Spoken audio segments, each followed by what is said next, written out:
first fight was so competitive. Going back scoring it, I've done it twice, and I had Golovkin by 2 rounds the first time, Golovkin by 3 rounds the second time. But I've got to be honest, there is rounds where I'm just preferring Golovkin's work, and I could easily fight Alvarez's corner and fight a case for him. So it was definitely one of those fights where it could have gone either way. A draw was probably a fair result. I think Alvarez finished the fight better. I think as the fight was progressing, I feel like Alvarez was growing in confidence. He took a few big shots off Golovkin, and I think he realised that the fight was there for him to be able to win it.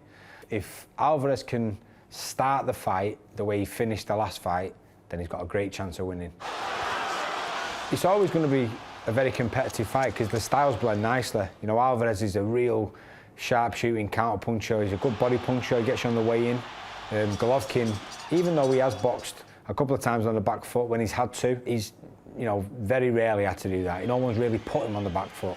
So I don't think that'll be any different. I don't think Alvarez will do that. I think the way to beat Golovkin, if you can hold a shot off Golovkin like Alvarez seems to be able to do, go in a second and third phase after you've had some success and sort of driving him onto his heels and, you know, not allowing him that momentum coming forward is the way to do it. And he seemed to have found that towards the end of the fight. He's a little bit too late for me. But, you know, it's not like the impossible task like many thought it was before the first fight.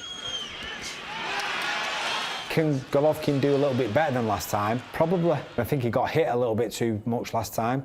He walked straight into punching range and didn't really respect Alvarez's punching power in that sense. So there is a few little things you can do differently, but again, you're talking marginal 1%. Alvarez is probably still young enough to improve, and that's a scary thought. You know, when you think about him going into a fight with Golovkin, if there's room for improvement, which I believe there is, then that could be the difference between him winning and losing that fight. If this scenario was unfolding at light middleweight, I wouldn't fancy Alvarez. I think that he wouldn't have the engine. Dragging himself down to light middle was a big task, so that was why I feel he was taking big rest in between any sort of work that he did, whereas he seems to have had more gears at middleweight. They exchanged some massive blows. Even though we're talking about Golovkin being the big puncher in the fight, which he is, that's only because he's such a massive puncher. Alvarez is a big puncher himself. So, you know, we talk about Alvarez's chin and him walking through Golovkin shots. I think you can say the same about Golovkin. We've said it in the past, he's a proven iron jaw.